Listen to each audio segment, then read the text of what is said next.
আসসালামু আলাইকুম প্রিয় বন্ধুরা, আশা করি আপনারা সবাই অনেক অনেক ভালো আছেন। আবার একটা নিউ ব্লগ নিয়ে হাজির হলাম আপনাদের মাঝে। তো আমরা এখন ঈদের ছুটিতে বাড়ি যাওয়ার পথে। তো আমরা এখন আছি রৌমারী ঘাট। তো আপনারা দেখতে পাচ্ছেন যে আমাদের চোখের সামনে যে নদীর উপরে যে বিশাল লঞ্চটা, তো এটা হচ্ছে আমাদের সেই ফেরিঘাট, ফেরি লঞ্চ। এটা দিয়ে মানুষ আপ ডাউন করে। তো অনেকদিন পরে আসলাম, গত ঈদে বাড়িতে গেছিলাম, আবার এই ঈদে আসলাম।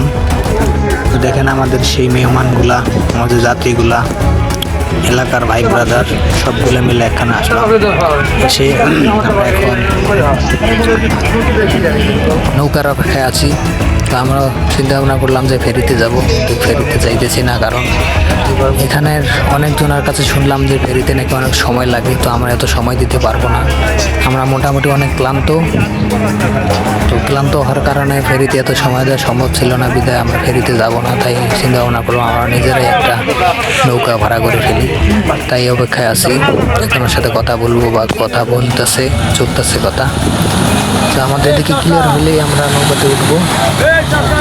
তো আমরা অলরেডি কথা বললাম, এক নৌকালা ভাইয়ের সাথে কথা বললাম। ওর সাথে কথা বলে এখন ভাড়া ফিক্সড করলাম। তো আমরা নৌকায় কিছুক্ষণের মধ্যে উঠে যাব। তো আমি চিন্তা করলাম যে আমাদের মাঝে একটু তুলে ধরি।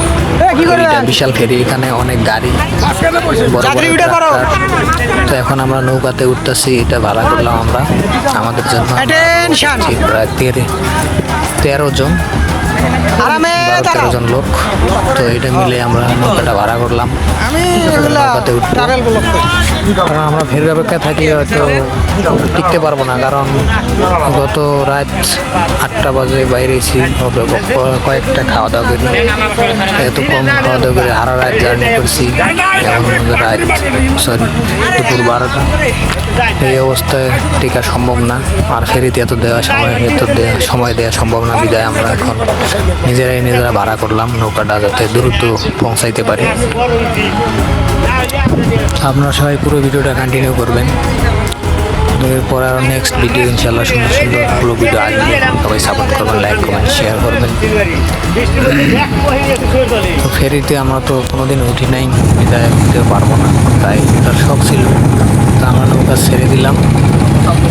দেখেন আপনাদেরকে আমি ভিউটা দেখাই, মাঝখান থেকে আপনাদের ভিউটা তুলে ধরলাম।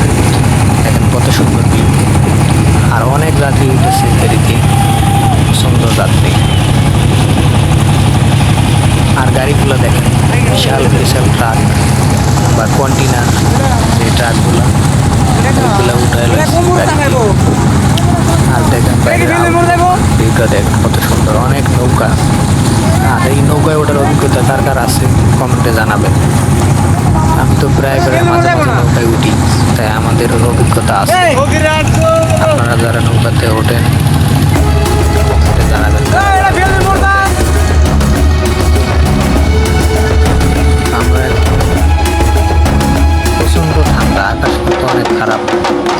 তো আমরা দেখতে দেখতে চলে আসলাম আমাদের বাড়ির পাশে।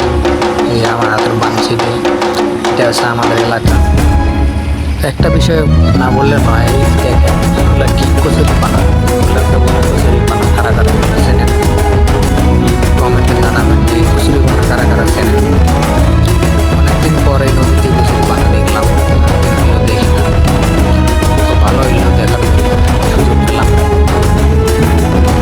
এই ছোটোবেলায় কত সাঁতরায় কচুরি পানা থেকে অনেক লাগবে করে উঠাই হয়েছিলাম, এখন তো উঠতেছে না। আমরা ইতিমধ্যে আমাদের বাড়ির পাশে চলে আসছি।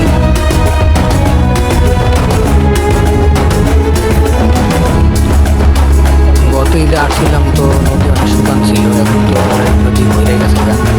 পছন্দ দেখেন এই যে মানুষগুলা এই খড়ি ধরতেছে, লাকড়ি নদীতে যেগুলো ভাইসে আসে সেগুলা ধরতেছে।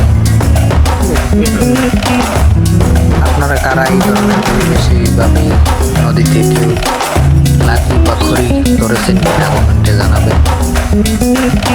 যারা যেখান থেকে ভিডিও দেখছেন কন্টিনিউ করবেন। আপনাদের মাঝে সুন্দর সুন্দর ভিডিও নিয়ে আসবো ইনশাআল্লাহ। সাপোর্ট করবেন, পাশে থাকবেন। ভিডিওটা কেউ স্কিপ করবেন না, আমার কাছে রিকোয়েস্ট। সবাই দেখতে থাকো।